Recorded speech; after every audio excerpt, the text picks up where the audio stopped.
So in order to do this question, I'm typing IPA because I need the IP address.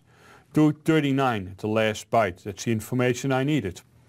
CHVT5 to get to virtual terminal number 5, and I'm logging in as root.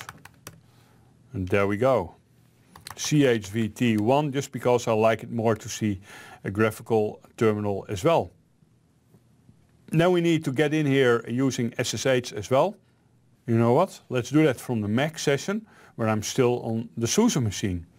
SSH root at 192.168.4.139. It's the wrong IP address. 239 is the right one. Yes, I accept. It's asking for the root password. And there we go. We are on the CentOS machine. So we need to find the terminal names that I use for both logins. W will do that. And you can see there's a lot of them. 4.240, that's the SSH session. TTY5, that's the TTY5 session. And that's all. That was easy, wasn't it?